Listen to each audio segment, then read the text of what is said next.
Hi everyone, this is Kumar Sanju sir, and here I am with you to discuss about the cutoff of UPHSC Assistant Professor English, that exam which was conducted on 16/4/2025. In a previous one, I have an uploaded video of your answer key. I hope so many of you have already matched your answers with my answer key which I have provided on the YouTube, and I hope you have scored well. And now it's a high time to discuss about the cutoff, because most of the aspirants always remains in dilemma that what may be the expected cutoff, and what will be the cutoff for calling for interview, and what will be the cutoff for final selection.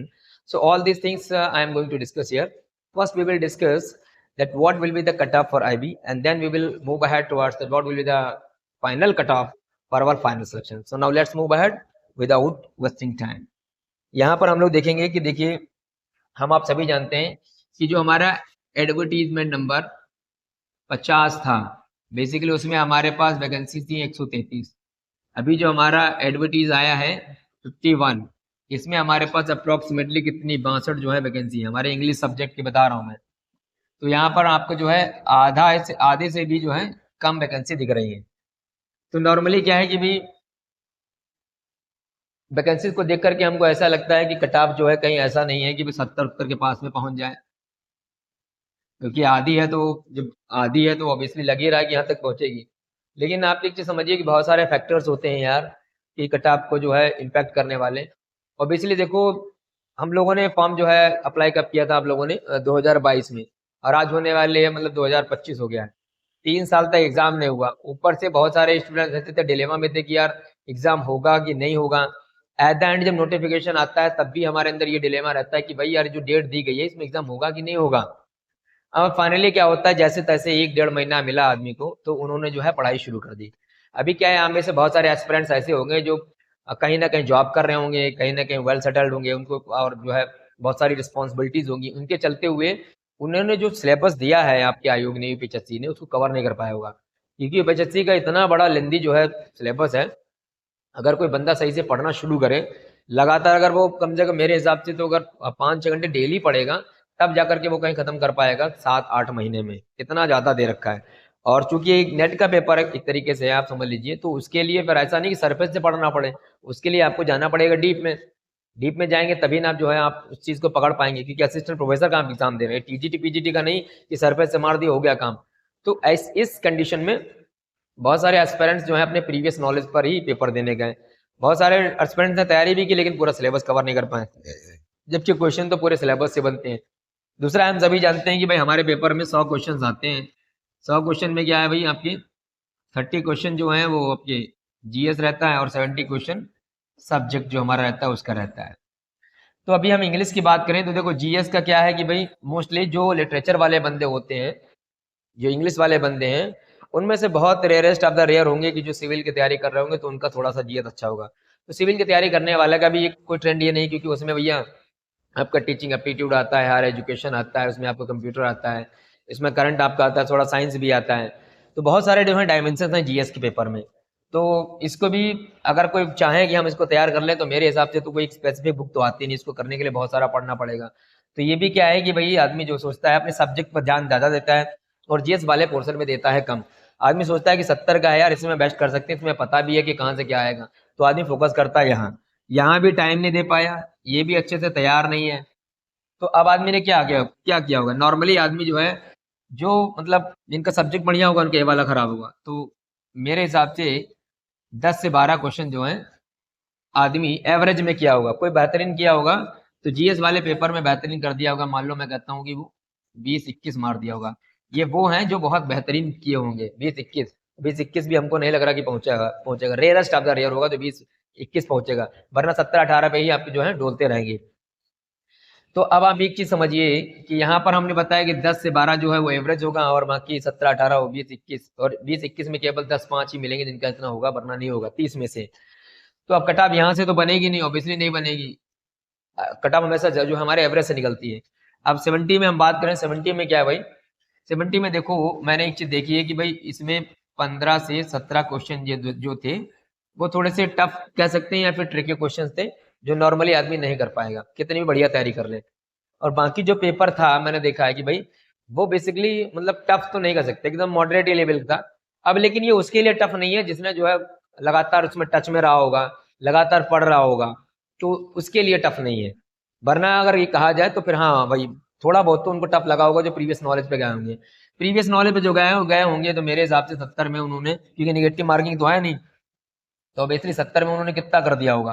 70 में मानता हूँ कि उनका जो है भाई average रहा होगा 35 से 40 तक। एवरेज 35 से 40 70 में रहा होगा। ठीक है, किनका बता रहा हूं मैं? जो लोग बेसिकली प्रीवियस नॉलेज पर पेपर देने गए होंगे, फॉर्म डाला है चलो दे के चले आए। और बाकी अगर किसी ने बंदे ने बेहतरीन तैयारी की होगी, मान लो कोई पढ़ा होगा, बहुत पहले से पढ़ रहा होगा। अब मेरे हिसाब से ये जो उम्र होती है इस टाइम पर आदमी इतना टाइम नहीं रहता कि वो लगातार पढ़ते रहे, कुछ ना कुछ कहीं ना कहीं किसी न किसी जॉब में होगा ही। बहुत सारे पीजीटी होंगे, बहुत सारे जैसे लेक्चर होंगे, बहुत सारे अन्य पोस्ट पर होंगे, तो इतना टाइम नहीं मिल पाएगा कि इसका जो है सिलेबस कंप्लीट किया जाए। तो मेरे हिसाब से अगर कोई बहुत बेहतरीन रहा होगा, बहुत बेहतरीन रहा होगा, तो फिर उसने किया होगा 45। 45 प्लस क्या लेते हैं, हालांकि 35 से 40 भी बहुत कठिन ही है ये। 45 प्लस उसने किया होगा, तो हम एक नॉर्मल मान लेते हैं, मान लो उधर हमने। और एक बात याद रखो, जीएस में कम से कम जो है मेरे हिसाब से 13 क्वेश्चन जो थे वो बहुत कठिन थे। यानी कि 13 में से 27 जो है, 30 में से आपके 13 निकाल दो, ठीक है जी, तो आपका कितना बचेगा भैया? 17 क्वेश्चन। अब 17 ये बिल्कुल सही कर देना मतलब एक बड़ी चीज है। तो फिर भी हम अप्रोक्सीमेटली जो है आपके 17 मानते हैं, तो मैं यहाँ लिख दिया भाई, ये बहुत बड़ा मैं स्कोर बता रहा हूँ आपको। 45 प्लस 17 ऐड करता हूँ, 5 2 7, 4 1 5 1 6, तब कितना बन रहा है आपका 62। ये 62 क्वेश्चन जो है वो बेसिकली एवरेज में हम लेकर के आ रहे हैं। 62 क्वेश्चन समझिएगा। अब क्या है कि हर चीज का एक एक्सेप्शन भी होता है, अब बात भी होता है, तो हम कह रहे हैं कि जो 62 मैंने यहाँ पर लिखा है, बेसिकली किसी का हाईएस्ट जो है वो हम 72 भी कर दे रहे हैं। 72 उसका होगा जिसका सब्जेक्ट अच्छा हो गया होगा, उसने 72 75 कर दिए होंगे, लेकिन कटाप यहाँ से तो बनेगी नहीं। कटाप जो हमारी रहेगी वो बेसिकली एवरेज से बनेगी। तो अब मैं आपको पिछले वाले वीडियो में मैंने बताया था कि भाई जो है कटाप आपकी कितनी रहेगी, तो मैंने उसमें आपको इंटरव्यू कॉल के लिए बताया था, फाइनल कॉल के लिए मैं दोनों आपको यहाँ पर बताने वाला हूँ। तो ये हमारा जो है इंटरव्यू कॉल के लिए आप देख लो, मैंने वहां पर इंटरव्यू कॉल के लिए बताया था कि भाई 54 से जो 56 है वो बेसिकली 100 में से बता रहा हूँ, 100 क्वेश्चन में से है ये क्वेश्चन, याद रखना 100 क्वेश्चन हैं, मैं मार्क रूप से नहीं बताता हूँ, क्वेश्चन से समझिए। 54 से 56 क्वेश्चन मैंने बताया था जनरल का होगा। इसमें जो है आपका आईवी कॉल हो सकता है, पॉसिबिलिटीज हैं, ठीक है जी, है ना। और मैंने लगभग ऐसे बताया था कि कितना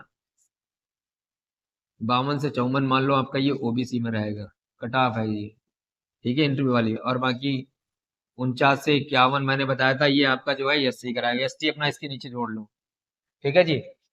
अब ये इतना मैंने अप्रोक्सीमेटली बताया था, फिर मैंने बाद में जो है आपके पेपर को एनालाइज किया, तो अभी मुझे ऐसा लग रहा है कि जो आपका इंटरव्यू कॉल है वो अब आप जो है 56 से प्लस 2 ऐड कर लो, यानी कि 58 मान लो। 58 जिसका क्वेश्चन सही है जनरल कैटेगरी में, वो जो है इंटरव्यू देगा, ये आप समझ लो, इंटरव्यू बता रहा हूँ, ठीक है। और बाकी ओबीसी में तो ये ओबीसी में जो 54 लिखा है इसमें 2 प्लस कर लो, 56 कर लो। और बाकी इनका ठीक है, एससी वालों का ठीक है, ठीक है जी। बाकी ओबीसी में 2 क्वेश्चन बढ़ाए, 56 2 58 जनरल हो गया, और 54 2 56 ओबीसी हो गया। तो 56 जिसका नंबर सही क्वेश्चन सही है वो ओबीसी में, वो इंटरव्यू देगा, और जिसका 58 सही है जनरल में, वो इंटरव्यू आपका जो है देगा। अब फाइनल सिलेक्शन की बात करते हैं। देखो फाइनल सिलेक्शन किस बंदे का होगा, एक बात याद रखो, मान लो कट ऑफ अगर आपकी 58 गई है, तो कट ऑफ से हमेशा कम से कम 7 क्वेश्चन या 6 क्वेश्चन, 6 या 7 क्वेश्चन ऊपर होना चाहिए। तो 58 और 6 आप कर लो 64, यानी कि 64 65 जिसका सही है जनरल में, उसका सिलेक्शन होगा फाइनल। ओबीसी में वही समझ लो, 56 प्लस 7 जोड़ लो आप इसमें, ठीक है, इसका हो जाएगा मान लो 62 से 64 मान लो, ठीक है, इनका होगा। वैसे आप जोड़ लो, जिनका ये 62 से 64 जिनका बन रहा है उनका होगा फाइनल। और बाकी जिनका कट ऑफ से 1 2 आ रहा है भाई, तो उनको जो है इंटरव्यू में बहुत अच्छा करने की जरूरत है। इंटरव्यू आपका होता है 30 नंबर का, 30 में से जिस बंदे के 27 आ गए, जिनके 54 55 56 आ रहे, 56 वाले, ठीक है, 54 55 56 जिनके हैं, अगर वो 27 लाएंगे इंटरव्यू में तभी होगा, वरना नहीं होगा। तो फाइनली मैंने आपको जो कट ऑफ बताई वो 100 क्वेश्चन में से बताइए, जीएस और आपका सब्जेक्ट मिला करके 58 क्वेश्चन जो है आपका आईबी कॉल होगा, इसके लिए जनरल के लिए है, और 56 क्वेश्चन जो है ओबीसी के लिए है, और बाकी 49 से 51 जो है आपका एससी के लिए, ठीक है जी। फाइनल सिलेक्शन में जनरल वाले का होगा 64 से 65 क्वेश्चन, जिसका सही है उसका फाइनल होगा, और जिसका ओबीसी में 62 से 64 सही है, मतलब ये मैंने आपको एवरेज लिख दिया ना, बाकी आप समझ लीजिएगा 62 63 64, ठीक है जी। तो जिसका भी 62 से 64 के बीच में आ रहा है, ओबीसी में है, उसके इतने मार्क क्वेश्चंस बन रहे हैं, तो फिर उसका फाइनल सिलेक्शन होगा, ठीक है जी। तो आशा करते हैं, अभी आपका क्या मानना है प्लीज अपना कमेंट बताइएगा। देखिए एक्सपेक्टेड कट ऑफ है, बेसिकली इसमें क्या है कि पेपर को देख करके हम समझते हैं, उसको एनालाइज करते हैं कि ये क्या हो सकता है आगे, क्योंकि पेपर देने वाले हम और आप ही होते हैं। अब जैसे हमारे अंदर एक डिलेमा रहता है कि यार मैंने इतने क्वेश्चन कर दिए तो सामने वाला क्यों नहीं कर पाएगा। भाई हर बंदे के अंदर ये चीज रहती है, लेकिन आपको अपने पर भरोसा करना चाहिए कि मैंने यार इतना पढ़ा है, जब मुझसे ये क्वेश्चन नहीं हुआ तो ऑब्वियसली फिर उसको कोई नॉर्मल आदमी नहीं कर पाएगा। जिस दिन आपको ये लगने लगे कि यार मैंने इतना पढ़ा है, मुझसे नहीं हुआ तो होगा किसी ने, तो बिल्कुल सही बात है, आपने नहीं कर पाया तो कर दूसरा वाला भी नहीं पाया होगा। बस क्या है कि भले ही उसका जो कि निगेटिव मार्किंग है ना, तुक्के में सही हो जाए तो अलग चीज है, ये सब तुक्का भी नहीं लगता है ना। तो एकदम आशा बनाए रखिए, जितने क्वेश्चन अगर आपके बनने हैं तो आप एकदम मस्त बेफिक्र रहिएगा, अपने इंटरव्यू की तैयारी लगातार करते रहिएगा, ठीक है जी। अगर इंटरव्यू को लेकर के कोई आपको हेल्प चाहिए तो फिर डिस्क्रिप्शन बॉक्स में, एसआर कोचिंग क्लासेस के डिस्क्रिप्शन बॉक्स में आपको 2 नंबर दिखेंगे, उनसे आप हमसे संपर्क कर सकते हैं, ठीक है जी।